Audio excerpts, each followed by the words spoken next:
청구인 국회의원 김기현입니다. 저는 오늘 이 사건의 청구인이자 대한민국과 우리 아이들이 살아갈 나라의 미래를 걱정하는 평범한 국민의 한 사람으로서도 말씀을 드리고자 합니다. 이 사건 배경이 되어 있는 윤석열 대통령에 대한 탄핵 심판 절차가 진행되고 있고, 저는 이 탄핵 청구가 기각되는 것이 맞다가 나름 판단을 가지고 있습니다. 그런데 그 당부와는 별개로 대통령 유고시 즉각 작동되어야 할 국가 비상운영 시스템인 대통령 권한대행체제가 비상식적으로 장기간 사실상 마비되어 있는 점에 대해 깊은 우려를 표하면서 귀재판소에서 하루빨리 국가 비상운영 시스템이 정상 작동되도록 조치해 주시길 간곡히 바라는 마음으로 오늘 저희 의견을 개진하고자 합니다. 제가 드리는 말씀 중에 재판관님들께서 듣기 혹시 불편한 사항이 없지 않을 수도 있겠습니다만, 최대한 절제된 말씀을 드리기 위해서 오늘 원고를 작성해서 읽게 된다는 점을 양지해 주셨으면 좋겠습니다. 지난 2월 15일 독일 뮌헨에서 한미일 3국 외교장관 회의가 있었습니다. 미국 트럼프 대통령 정부 출범 후에 국제 정세가 요동치고 있지만 정작 대한민국은 리더십 공백으로 대응 조치하지 못하고 있다는 이른바 코리아 패싱의 지적 속에 열린 첫 외교장관 회의였습니다. 매우 큰 의미가 있는 첫 회의였지만 정작 주목을 받았던 사항은 북한의 완전한 비핵화에 대한 공통의 의지를 재확인했느냐, 또는 관세 문제에 대한 해법이 제시되었냐 하는 것보다는 미국의 마크 루비오 국무장관이 최상목 권한 대행을 신뢰한다라고 언급했던 발언이었습니다. 전 세계 국가들이 국익을 위해 대응하고 있는데 우리는 고작 권한 대행에 대한 신뢰라는 말에만 관심을 두어야 한다는 현실이 개탄스럽고 참담했습니다. 미국 우선주의를 내세운 트럼프 정부 출범 이후 한 달이 훌쩍 넘었지만 우리나라 국정 시스템은 정통성과 합법성이 취약하기 짝이 없는 대형의 대행체제 하에서 현상 유지에만 급급한 실정입니다. 가뜩이나 경제 현안을 챙기기도 바쁜 경제부총리가 대통령 대행의 대행 역할, 국무총리의 역할까지 다 떠안아야 하는 상황은 하루빨리 해소되어야 한다고 봅니다. 많은 국민들께서 묻고 계십니다. 대통령 문제에 대해서는 찬반이 나누어져 있으니 헌재에서의 신중한 재판 진행을 기다려야 한다고 치더라도 한덕수 총리는 왜 이렇게 장기간 직무 정지를 당해서 나라의 비상 운영 시스템에 커다란 공백을 두어야 하는지 모르겠다고 질문하고 계십니다. 지난해 12월 27일 이후 정치권은 물론이고 수많은 전문가와 언론이 한덕수 대행 탄핵 관련 사건, 그중에서도 이를 둘러싼 권한쟁의 사건에 대해서는 최우선적으로 조속히 결론 지어야 한다는 목소리를 내어왔습니다. 그동안 한덕수 대행 측은 헌법재판소에 국정 공백을 막기 위해 탄핵 심판을 신속히 진행해달라는 의견서를 4차례나 제출했다고 언론 보도를 통해 들었습니다. 지난 4일 국무회의에서는 글로벌 관세 전쟁이 벌어지는 상황이라 한덕수 총리 탄핵 심판이 빨리 해결돼야 정부가 효율적으로 대응할 수 있다라는 발언이 나왔고, 최상목 권한 대행 역시 100% 동의했다고 말했다고 합니다. 그것은 어떤 정파적 이익이나 사익을 위해서가 아니라 통상교섭본부장, 주미대사, 그리고 무역협회장을 지냈으며 국가 5부 요인 중 한 사람으로서 국회 동의까지 얻은 한덕수 국무총리여야 대미교섭의 명분과 권위가 있다고 하는 이유 때문일 것입니다. 하지만 유감스럽게도 헌법재판소는 그와 같은 여망에 적극적으로 대응하지 못했다고 생각합니다. 현재 헌재에는 쟁점이 연결된 3가지 사건이 접수되어 있습니다. 국회 의결 정족수와 관련된 이 사건과 한덕수 대행에 대한 탄핵 심판, 그리고 만역 헌법재판관 후보자 임명을 둘러싼 최상목 대행 권한쟁의 사건입니다. 일반 상식으로 본다면 가장 먼저 접수된 의결 정족수 관련된 이 사건부터 우선 처리하는 것이 당연한 순리라고 저는 생각합니다. 게다가 의결 정족수 충족 여부가 다른 사안의 선결적 과제이기도 합니다. 하지만 헌법재판소는 도리어 역순으로 최상목 대행의 만역 후보자 임명 보류 사건부터 먼저 처리하려고 1월 22일에 첫 변론기를 열고 선고기를 급히 잡아서 2월 3일로 정한 바 있었습니다. 이에 비해서 정작 가장 먼저 처리했어야 할 이 사건은 오늘에야 비로소 첫 변론길이 열린 것이라고 저는 말씀드리고 싶습니다.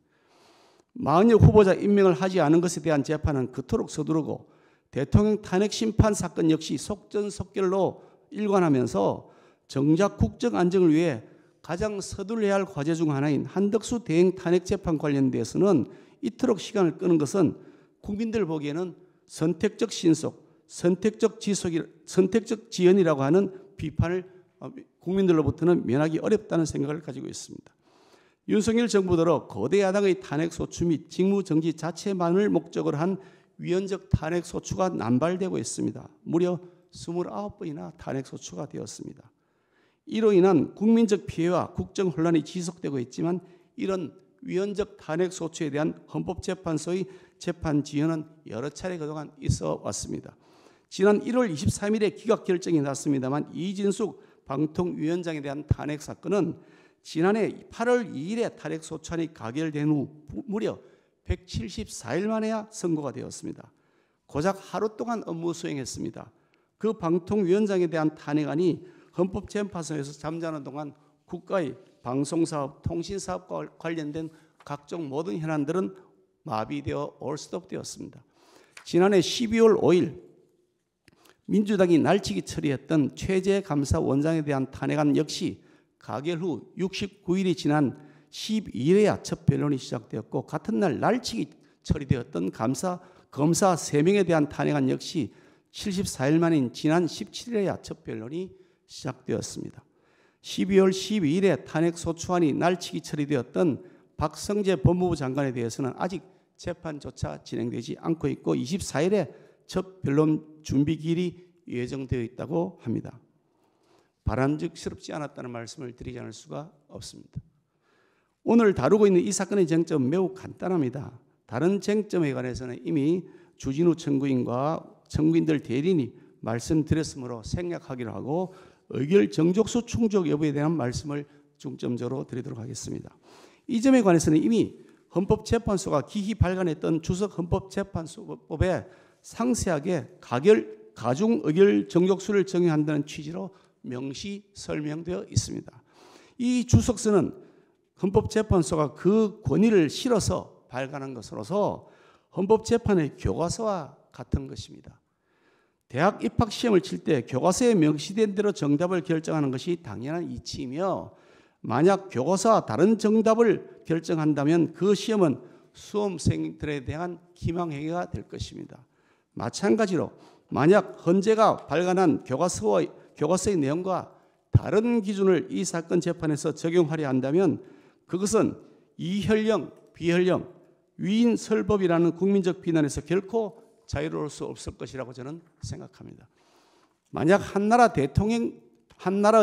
대통령 대행에 대한 탄핵 여부를 결정하는 데 있어서 조령, 모계와 같은 기준을 적용한다면 이는 사법제도 전체의 붕괴를 가져올 수 있는 중차대한 후폭풍을 낳을 것임이 명약관화합니다. 윤석열 대통령에 대한 탄핵안은 정치적 대립관계와 관련이 깊다고 하겠지만 한덕수 대행에 대한 탄핵안은 정치적 대립관계는 아무런 상관이 없는 사건입니다. 한덕수 대행은 정당인도 아니고 정치인도 아닙니다. 공무원으로서 정치적 중립을 지켜야 하는 직업 공무원 공직자일 뿐입니다. 더구나 대통령직을 장기간 보유하는 것이 아니라 임시관리자로서 보유하고 있는 것에 불과한 직책입니다. 그러므로 한덕수 대행에 대한 탄핵소추 정족수 문제는 지지정당 여부와는 상관없이 그냥 쿨하게 순수 법리적으로 해석하면 되는 것이라고 저는 생각합니다. 주석 헌법재판소법에 명시된 의결 정족수에 관한 사항 설명은 이 사건이 발생하기도 전에 발생할 것으로 예견조차 되지 않던 시기에 순수 법리적 차원에서 헌법 해석을 해놓았던 것이므로 이 사건 발생 후에 제기되고 있는 그 어느 해석보다 신뢰성이 높고 객관적이라는 점에 대해서 아무도 이의를 제기하지 못할 것이라고 저는 생각합니다. 또한 형사법 체계의 원칙에 애매할 때에는 피고인, 피의자의 이익으로 하는 원칙이 있습니다. 논란이 다른 해석론이 존재하는 경우에 피청구인의 이익으로 하는 원칙으로 돌아가는 것이 징벌 관련 법령의 본령이라고 생각합니다. 예측 가능성을 보장해야 하는 징벌 법령의 적용에 있어서 법령에 명시되어 있거나 통설에 의해 뒷받침되는 선례가 있다면 그에 따르는 것이 당연하겠지만 만약 그러하지 못한 사례라면 당연히 피징벌자의 이익으로 판단하는 것이 지극히 당연한 법리라고 말씀드리겠습니다. 우리 국민 모두는 그동안 헌법재판소를 굳건히 믿었습니다. 최고법인 헌법재판소와 추상 같은 엄중함과 대쪽 같은 공정함으로 국가와 국민을 위한 현명한 판단을 내려주는 최고의 보루라고 믿어왔습니다. 그러나 안타깝게도 지금 그 믿음이 크게 흔들리고 있습니다. 국민 절반 가까이가 헌법재판소를 신뢰하지 못한다는 여론조사 결과도 나오고 있습니다. 간곡하게 요청드립니다. 부디 건강한 국민들의 상식, 객관적 기준에 따라 이 사건 청구를 신속히 인용하여 주시기 바랍니다. 감사합니다. 네, 피청구인